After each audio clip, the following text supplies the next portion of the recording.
What I think is interesting to me about this stage in the conversation is your good nature and your sort of talking about stuff that could have some people screeching from the rooftops, but you approach it in a very sort of human way. You're motivated by issues rather than hatred of individuals, or you talk about the ruling class and you do it with a sort of sardonic grin.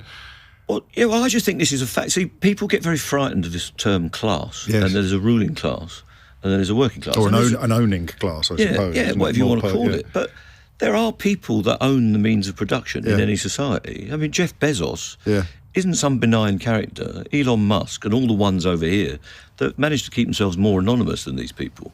That's the style of the British ruling class. They don't always want to be known. But the Duke of Westminster, which owns all of the property that we're sitting in here right now, one of the richest men on the planet, doesn't want to go around being famous. But they do own everything, and we have to go to work, including in this environment, your work, and we don't own this means of production. We serve it, and we get a wage or an income from it. But they own it and can control it and can deploy it in any way they want.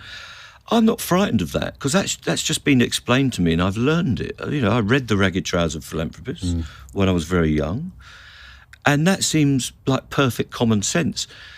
The thing is, what do you do about that? Do you go round setting fire to people's houses? I'm not one of those people.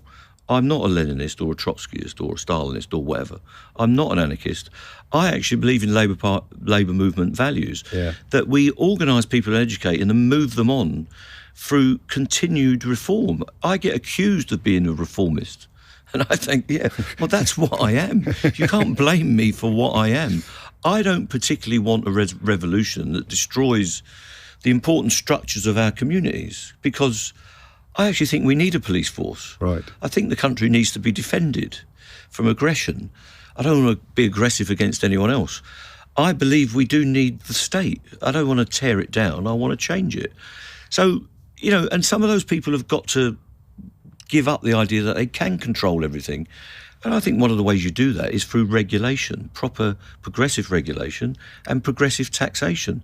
I think it's the greatest equaliser you can have, progressive taxation, and in moving that money, the wealth of other people, to benefit the people that haven't got as much wealth. And you do that gradually. And I think what they've done in Northern Europe, in general, is a better model than what we've done. And they've been doing it for nearly a century in Sweden and other places. There's been interruptions. Sure. And I'm sure there's lots of complaints in those countries. But when they get a Tory government, they don't tear it all down. Merkel did not tear down the institutions of the West German and now federal German state. It was very carefully built up. And in fact, it was built up by the Americans through the Marshall Plan. They put in all these things where industrial relations is a shared thing. You can't de-recognise a trade union in Germany or France, and like they can here.